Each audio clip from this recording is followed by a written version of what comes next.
वर्ष खेलने में गुजर जाते हैं महाराज, बालापन रहता है यानी बचपन रहता है। और जब 20 वर्ष के हो जाते हैं तो जवान अवस्था आ जाती है। और जब घर में बच्चे करने के योग्य हो जाते हैं तो माँ पिता को भी आस हो जाती है, बेटा परदेश चले जाओ, 4 पैसे कमाना सीखो, परिवार चलाना सीखो। क्योंकि परिवार की जिम्मेदारी भी एक बहुत बड़ी बात होती है। तो परदेश चले जाते हैं, बाहर गए, दिन और रात कड़ी से कड़ी मेहनत की, 4 पैसे कमाए, खुद के शौक मौज पूरे किए, घर वालों को कमा करके दिए, लेकिन जिंदगी यूं धोखे में गुजर जाती है। बताया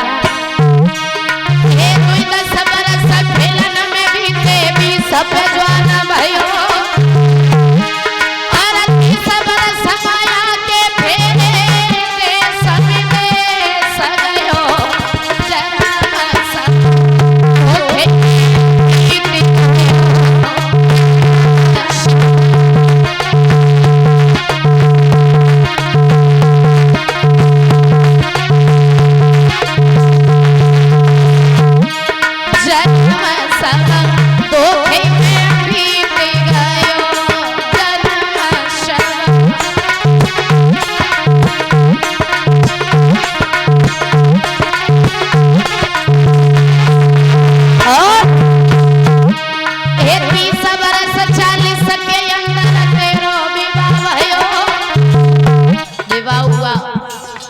और जब विवाह हो गया तो फिर 2 से 4 पैर हो गए महाराज। फिर उसके बाद में घर में बीवी आती, फिर बच्चे भी होते, खुद का एक परिवार बन जाता है। फिर उस परिवार की जिम्मेदारी को संभालते, बालापन गुजर गया ना समझी में, जवानी गुजर गई शौक मौज पूरे करने में, और जिंदगी में 3 पन आते हैं महाराज, है बालापन, जवानी और बुढ़ापा। बालापन बड़ा अच्छा होता है, क्यों? वो कहते हैं कि जो काम करने योग्य था वो भी किया, जो नहीं करने योग्य था वो भी कर दिया, क्योंकि ना समझी बालापन है। अगर भोजन अच्छा मिल गया फिर भी खा लिया, नमक ज्यादा है फिर भी चलेगा, मिर्च ज्यादा है फिर भी चलेगा, क्योंकि ना समझी है।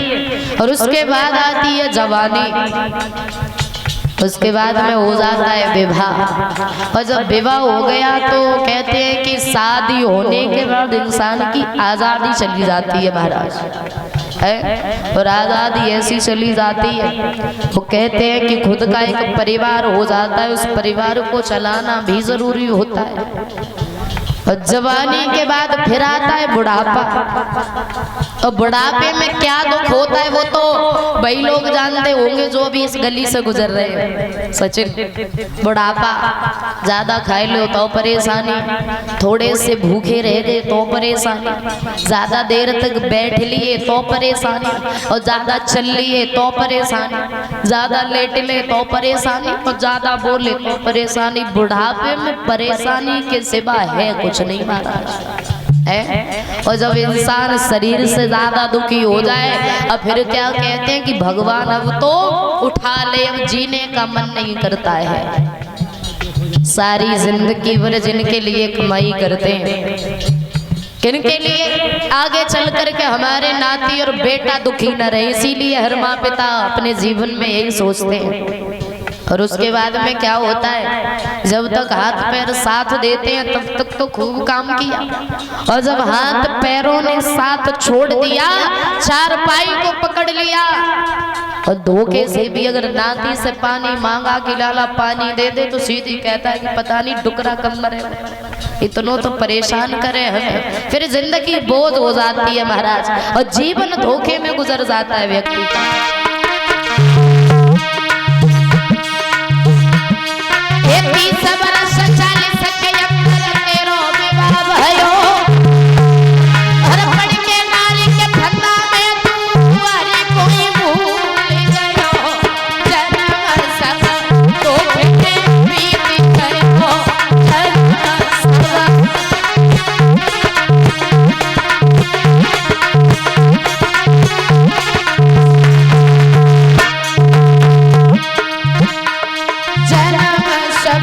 धोखे में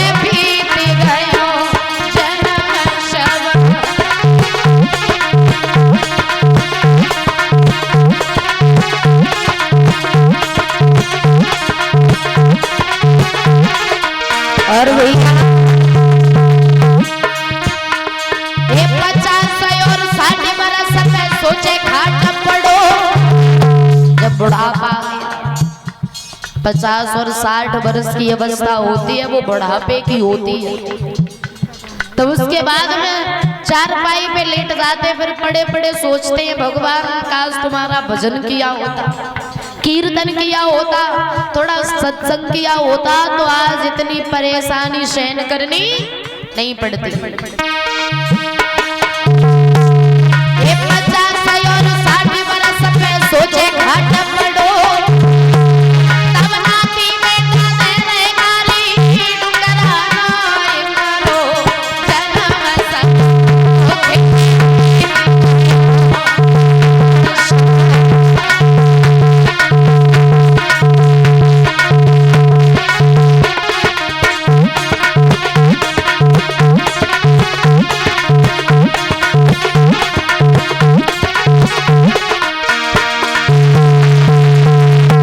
और अंतिम कड़ी में लिखा है कबीरदास जी ने कि न कथा सुनी, न भागवत सुनी, न दान किया कुछ भी, और अंत में क्या होता है, इस शरीर से ये प्राण भी निकल जाते हैं। क्या बचा? कुछ नहीं बचा। जीवन पता नहीं चलता है कब धोखे से गुजर जाता है महाराज। नहीं सुनी तूने कथा भागवत, नहीं कछु दान कियो, और कहता कबीर सुनो भाई साधु, शोला भी छूट गयो, जन्म सब धोखे में बीत गयो, जन्म सब।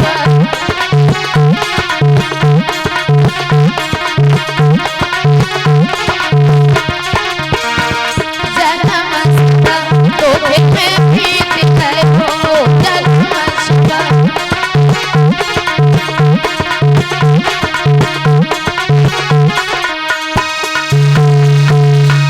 व्यक्ति का जीवन धोखे में गुजर जाता है, इसलिए कहना है कि जीवन में दौलत के साथ साथ भगवान की भक्ति भी जरूरी होती है। वो कहते हैं कि इस चित्र को सुंदर बना सकते हैं, तरह तरह की चीजें आती हैं फेस पे लगाने के लिए, उससे सुंदर हो सकता है।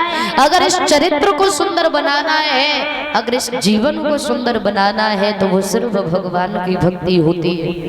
भगवान की कथा 7 दिन की होती है, और बड़ी अच्छी बात है कि हमारे यहाँ के लोगों ने, भाई लोगों ने जो भगवान के नाम की श्रीमद् भागवत कथा का अनुष्ठान रचाया है।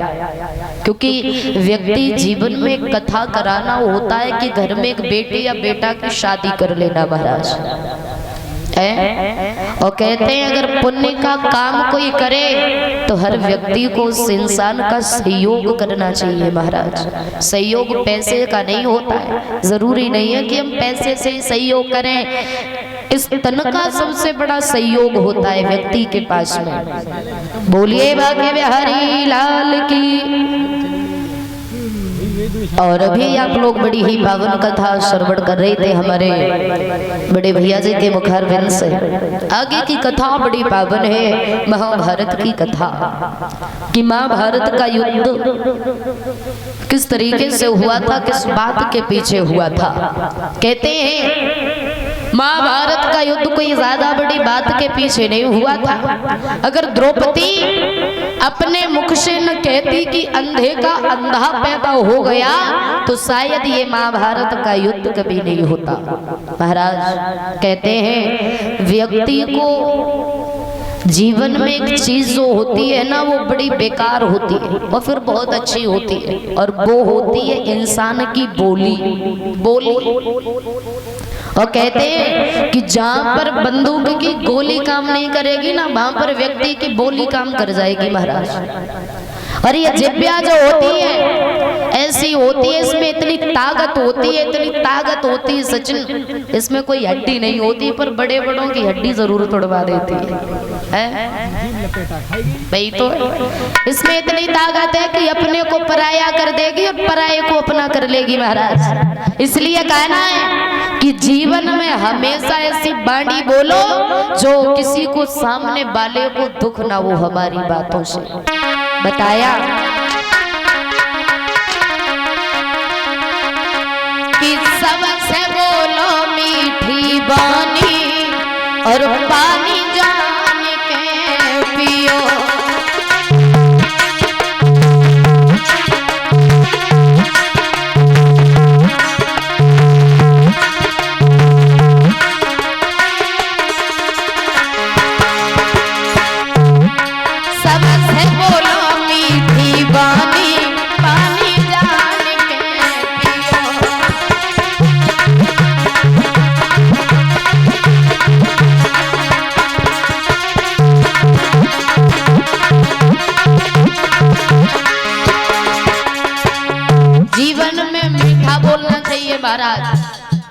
कि सबसे बोलो मीठी वाणी और पानी जान के पियो।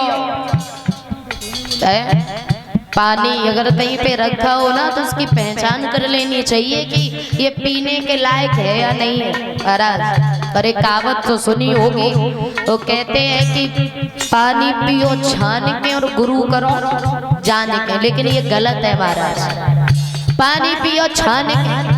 अच्छा एक बात बताओ, अभी हम पानी अच्छा भर के रखते हैं और फिर उसमें गंदे पानी को मिक्स कर दें उसमें और फिर छानो तो अच्छा निकल आएगा क्या?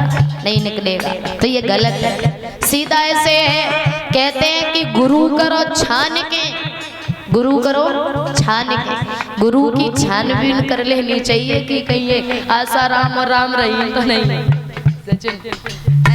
क्योंकि गुरु वो होते हैं जो जीवन का कल्याण करते हैं महाराज। गुरु का दर्जा बहुत बड़ा होता है और जिन लोगों के जीवन में गुरु नहीं होते हैं ना, उनके हाथ का प्रसाद भगवान भी कभी ग्रहण नहीं करते हैं, चाहे कितनी भी पूजा करना। तो गुरु करो छान के और पानी पियो जान के। पानी को पहचान लेना चाहिए कि पीने के योग्य है या नहीं है। और बताया एक कोयल और कौवा की होती बोली सही पहचान। अभी कहीं कोयल बोले तो लोग बड़ा प्यार से सुनते हैं। अब आ रहा है सीजन, बागों में जब आम लगते हैं ना तो कोयल बहुत बोलती है, तो लोग बड़ा प्यार से सुनते हैं।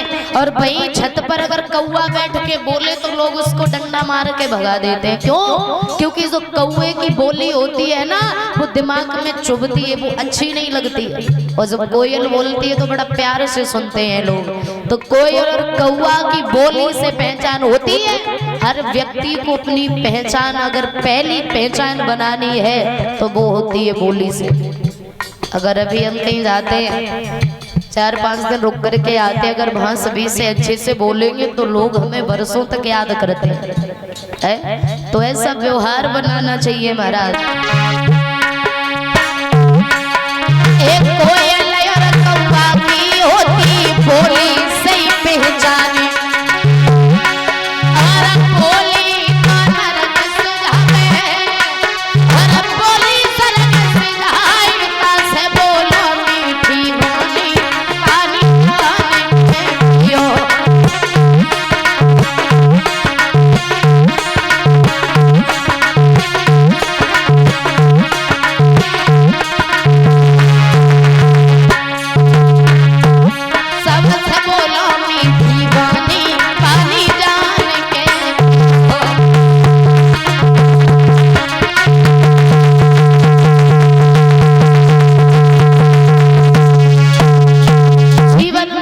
बोलना चाहिए महाराज। अगर द्रौपदी अपने मुख से न कहती कि अंधे का अंधा पैदा हो गया तो महाभारत का युद्ध कभी नहीं होता।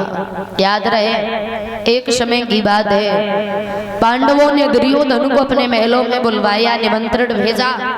और दुर्योधन जब आया तो पांडवों के महल कुछ ऐसे बने थे जहां पर जल हुआ करता था, वहां थल नजर आता था, जहां थल होता था वहां जल नजर आता था। दुर्योधन सूखा समझ के आगे बढ़ता हुआ चला गया महाराज, और पानी से भरे हुए गड्ढे में जाकर के गिरा। ये दृश्य द्रौपदी अपनी छत से खड़े होकर के देख रही थी। और जैसे ही दुर्योधन पानी में गिरा तो द्रौपदी ताली बजा करके हंसने लगी और एक बात कही कि हमें तो ऐसा लगता है कि अंधे का अंधा पैदा हो गया। याद रखना भैया, आरी गिरो जमी गश खाए और नदी जब द्रौपदी ने डाली।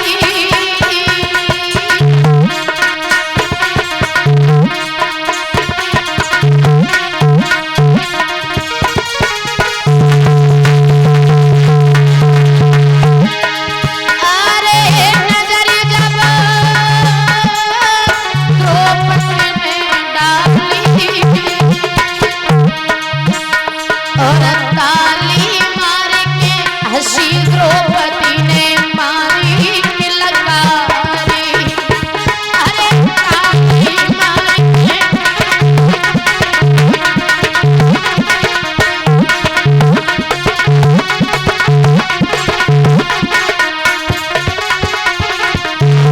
लेकिन भैया अरे भयो तवई जो रखानो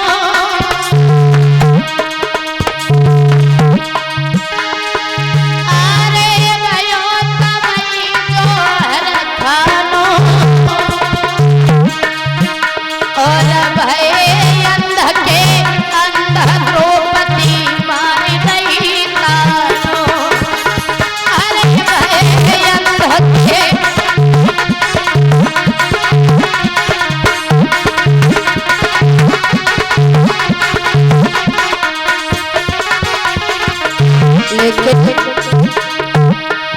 अरे लिखी सो को मिटवैया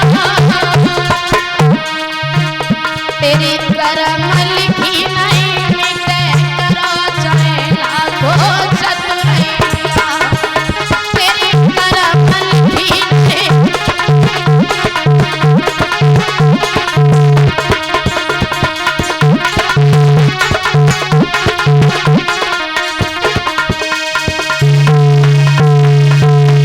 द्रौपदी ने जब देखा कि दुर्योधन गिरा है तो द्रौपदी ताली बजा करके हंसने लगी है और जैसे ही द्रौपदी हंसी दुर्योधन की नजर जैसे ही पहुंची है कि द्रौपदी हंस रही है दुर्योधन उठ करके खड़ा हो गया और एक बात कही है सुनो द्रौपदी अरे रिश्ते में मैं तुम्हारा जेठ लगता हूँ अगर मैं गलती से गिर गया तो तुम हमारा अपमान कर रही हो मुझे अंधे का अंधा कह रही हो अरे तुम हमारा अपमान किया वो तो किया लेकिन साथ में मेरे पिता का भी अपमान किया है तुमने अंधे का पुत्र अंधा जिसे तुम अंधा कह रही हो ना वो रिश्ते में तुम्हारे ससुर लगते हैं और ससुर का दर्जा पिता के बराबर होता है उठा और उठ करके चल दिया लेकिन जाते समय एक बात कहता हुआ गया सुनो द्रौपदी याद रखना अगर हमने भी अपने अपमान का बदला न लिया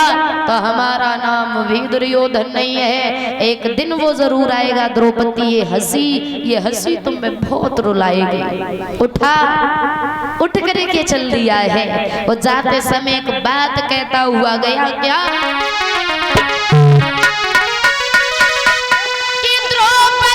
होश में तू आना और आठों पहर है काम मेरा और कोई सभा में नंगो नाई करो तो दुर्योधन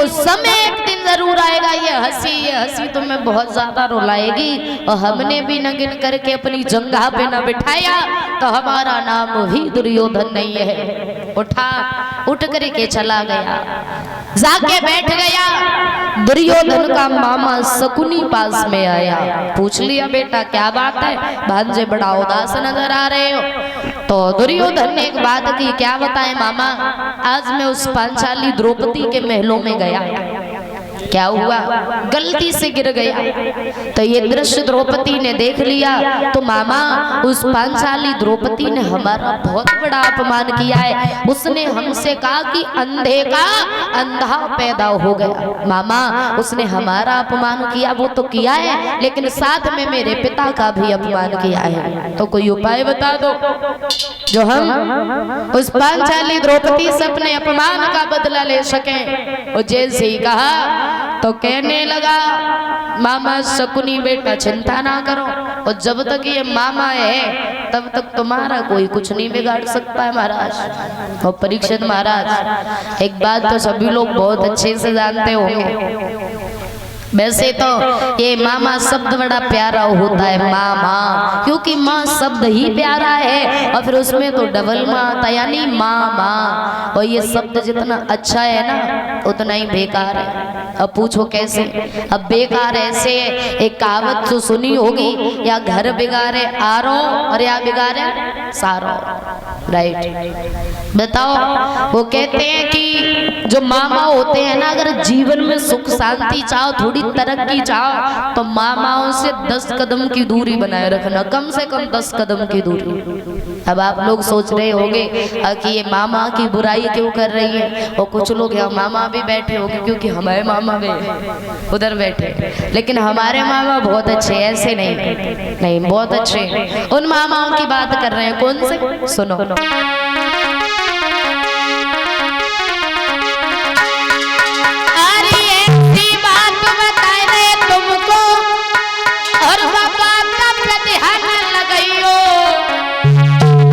कुशल चाहो जो जीवन में तो मामा से बच के